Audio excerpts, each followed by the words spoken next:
চলো আজ তোমাদের সাথে আমার জামাই ষষ্ঠীতে রান্না করা তেল কই রেসিপি শেয়ার করি। প্রথমে একটা মশলা তৈরি করে নিয়ে নিলাম 3 চামচ জিরে গুঁড়ো, 2.5 চামচ ধনে গুঁড়ো, 2.5 চামচ হলুদ গুঁড়ো এবং স্বাদ মতো নুন জলে ভিজিয়ে রেখে দিলাম। এবারে গ্যাস অন করলাম। কড়াই গরম হলে দিয়ে দিলাম পরিমাণ মতন সর্ষের তেল। তেল গরম হলে একটা একটা করে কই মাছগুলো কড়াইতে দিয়ে ভেজে নিলাম। মাছগুলো এপিট ওপিট ভালো করে ভেজে এক এক করে তুলে নিলাম।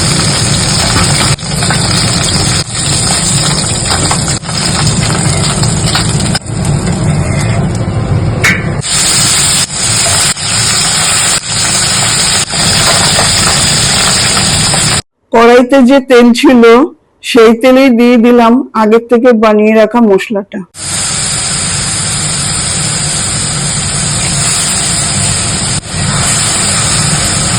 এইবার ভালো করে নাড়তে থাকলাম যতক্ষণ না মশলা থেকে তেল ছাড়তে শুরু করে।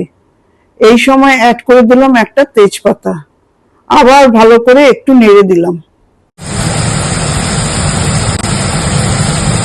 আবারও একটু নুন অ্যাড করলাম। আবার ভালো করে একটু নেড়ে নিলাম।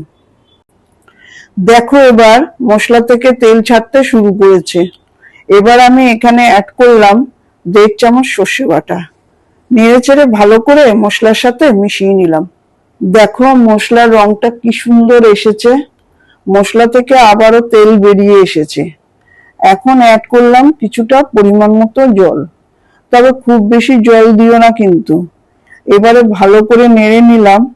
মশলা ও জল মিশে যাওয়ার পর 2-3 মিনিট অপেক্ষা করলেই ঝোল ফুটতে শুরু করবে।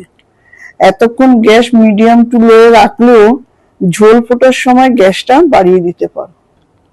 ঝোল ফুটতে শুরু করলে ঝোলের মধ্যে দিয়ে দিলাম আগে থেকে ভেজে রাখা মাছগুলো দেওয়ার পর মিনিট 2-3 মাছ সমেত ঝোল ফুটিয়ে নিলাম। এবার অ্যাড করে দিলাম 1 চা চামচ গরম মশলার গুঁড়ো। আবারও ভালো করে নেড়ে চেড়ে নিলে রেডি হয়ে গেল অত্যন্ত স্বাদের তেল কই। এবার গ্যাস অফ করে দিলাম। এবার শুধু অপেক্ষা গরম ভাত অথবা বাসন্তী পোলাও। যদি তোমাদের আজকের ভিডিওটা ভালো লাগে তাহলে লাইক, কমেন্ট ও শেয়ার করতে ভুলো না।